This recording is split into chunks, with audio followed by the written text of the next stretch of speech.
going on, y'all? Mike Seatown here with the next installment in the ongoing um, solo review series that me and BZ430 are doing for the Dead and Hip Hop website. Today I'm going to talk about the album by the group Clipping called Midcity. Um, Clipping's a Los Angeles-based noise rap group. I guess that's becoming a term that people use, a legitimate term. Um, anyway, yeah, they're a hip hop group that uses kind of noisy beats, industrial beats. The album kind of came out of nowhere for me. People on Twitter were just, bombarding me with it. You gotta check out Clipping, gotta check out Clipping. I guess based on my love of Death Grips and my love of industrial music that I've mentioned before, they figured that I would just love this album. So I decided to give it a shot. So yeah, man. Honestly, on first listen, I really didn't like this album, like, at all. It didn't hold my interest. Um, it was kind of off-putting a little bit. I think when it comes to this type of music, the noisy hip hop thing, there's not that many people doing it. So when someone new comes along, you automatically compare them to the old.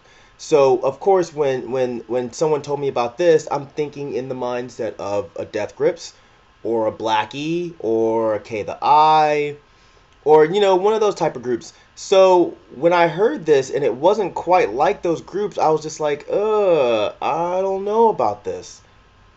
The album actually started off pretty cool. It had a really nice intro. Dude was actually spitting kind of crazy. I was like, okay, wow, this is actually interesting. He's not quite rhyming like an MC Ride or like a Dialect or like an LP or K the I or anybody else that kind of goes over this type of production, this noisy shit. He's rhyming more so like, an average rapper, which is cool. However, by the next track, Loud, MC David Diggs, I just wasn't really feeling his flow. I'm not saying that you have to um, rhyme really experimental when you're going over experimental beats, but at the same time, what's kind of the point of making a really experimental album when the MC who's in the forefront of the group is not really doing anything that's pushing the envelope? You know what I mean? That's kind of how I felt from David Diggs. I feel like he was rhyming about some really stereotypical shit, you know, G shit, if you will. Uh, roundabout bitches sucking his dick. And that shit could be cool, but I just didn't think it was done that well with this particular project. A good example would be the track Guns Up, which in my opinion was probably the worst track on this record.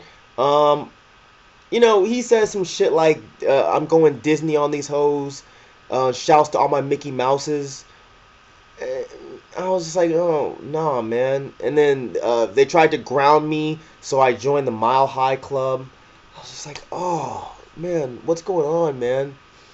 And again, perhaps he's doing this really simplistic stuff on purpose to kind of go with I don't know, to maybe kind of go with the album, but it didn't really fit. When it comes to this kind of music, the MC is never, your average run-of-the-mill MC. It's always someone that's a little out there. I'm sure when the guys were putting together Death Grips and they wanted, a singer, I'm sure Zach Hill wasn't just like, oh, let's just grab any old dude. When they found MC Ride, it was just like, okay, this guy's the perfect fit because he's as passionate and he's as frantic as the music is. But however, even when Kevin Martin and Justin Broderick set out to do Techno Animal, they didn't just go grab any random fucking MC and throw them on their beats. They went and got dudes like Vastair and LP and Beans and High Priest. They got dudes who were familiar with that type of style and whose style could complement the music. I just kind of feel like with this album, these guys didn't have the same mindset. At first, I was like, okay, these guys didn't give a fuck and they got a random rapper. But then again, after some listens, I started to think, okay, maybe they did do this on purpose. Because here's the thing, if this sound does take off, this noise rap sound does take off, these guys can say, look, we were the first ones to get your average Joe. I don't want to call him average Joe, but your more standard type of MC, your trap style MC, your gangsta style MC. We were the first ones to say, let's have this type of rapper go over our beats. You know what I mean? So when they start to market this kind of shit, it's not going to be, look, this is just music for weirdos. It's going to be, nah, man, like, your fucking hood dudes can rhyme to this shit too. Your fucking thug dudes can rhyme to this shit too. And once I got into that mindset, I was like, okay, yeah, this is pretty cool. Like, look, man, it's not always about aggressive, like, weird, I'm gonna kill you shit. It's not always on some overly complex metaphors. You know, sometimes, you know, hey, we got a group now that's doing, you know, your standard G shit over those kind of experimental beats. And that's where I do appreciate these guys. Even though I do still think that the MC was kind of a low point for me with the record, I don't think it kept me from enjoying it. But it did lower the replay value, because when I put this on, it's almost like I'm listening to the beats more than I'm listening to the MC. I hate to keep saying this because I don't want to sound like I'm shitting on the MC, because over regular beats, I probably wouldn't have as much of an issue with his style. But you know, it's almost like I'd rather have the instrumentals to this, because the music was like a fucking mixture of like Nurse with Wound, Autechre, and I don't know what else, man. And maybe like a noisier Matmos or something. It was almost like the music was really crazy and spastic, and you almost got a feeling of passion from it. And then you weren't really getting that from the MC. I almost got a like, I don't give a fuck, I'm just gonna spit some shit type of feeling from the MC.